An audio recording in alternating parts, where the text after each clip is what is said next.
चलिए हम एक बार फिर से रिमाइंड करते हैं। कुछ मिनटों में पूरे इंग्लिश के टॉपिक हम लोग खत्म करने वाले हैं। सबसे पहले बात करते हैं इंग्लिश की। इंग्लिश क्या होती है? तो इंग्लिश एक लैंग्वेज है, इंटरनेशनल लैंग्वेज है जो ऑल ओवर द वर्ल्ड बोली जाती है।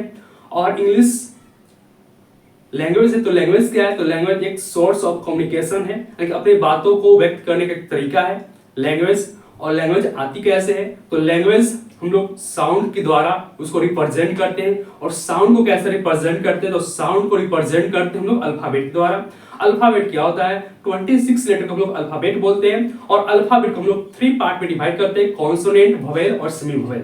कॉन्सोनेंट आपके 21, वोवेल 5 और सेमी वोवेल 2, W और Y। इसके अलावा आपके लेटर्स क्या होते हैं? The smallest unit of English language is called a letter. And what is word? तो word it means a group of letters with complete meaning is called a word। और word में हम लोग पढ़ते हैं पार्ट्स ऑफ स्पीच, जो कि parts of speech आपके 8 होते हैं। तो पहला पार्ट्स ऑफ स्पीच होता क्या है? तो पार्ट्स ऑफ स्पीच यह है कि हमारे जो इंग्लिश ग्रामर में जो जितने सारे वर्ड्स हैं, यानी उन सबको उनके काम के अकॉर्डिंग अलग अलग पार्ट में डिवाइड किया गया, उसी को हम लोग बोलते हैं पार्ट्स ऑफ स्पीच। इसमें हम लोग को पढ़ना होता है नाउन। नाउन क्या होता है? तो noun is a naming word, pronoun, place,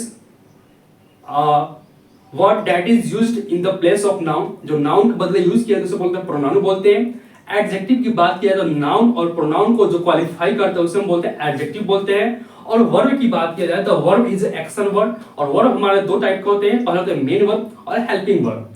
अब बात करते हैं हम लोग एडवर्ब की। तो एडवर्ब क्या करता है? तो एडवर्ब हमारे वर्ब को क्वालिफाई करता है।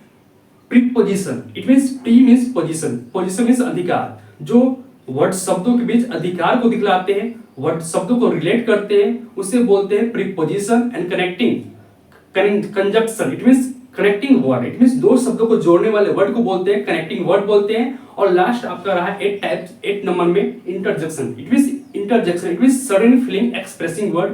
वैसे शब्द जो आपके मुंह आपके माउथ से अचानक से निकल जाते हैं उसे हम बोलते हैं इंटरजेक्शन बोलते हैं। इसके बाद हमने पढ़ा कि सेंटेंस क्या होते हैं। सेंटेंस क्या होता है? What is sentence? तो सेंटेंस हमारे होते हैं a group of words with complete meaning is called a sentence. And sentence को बनाने के लिए सही तरीका है आपका स्ट्रक्चर। स्ट्रक्चर क्या होता है? It means arrangement of words. अगर आपका अरेंजमेंट सही नहीं होगा सेंटेंस में तो आपका सेंटेंस सही नहीं होगा।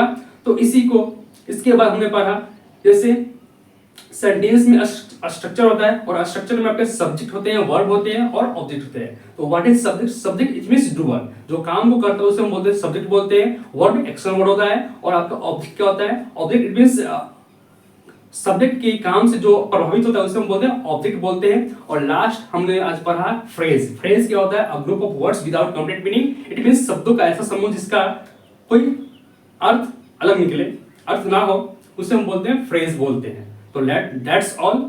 मिलते हैं नेक्स्ट वीडियो में।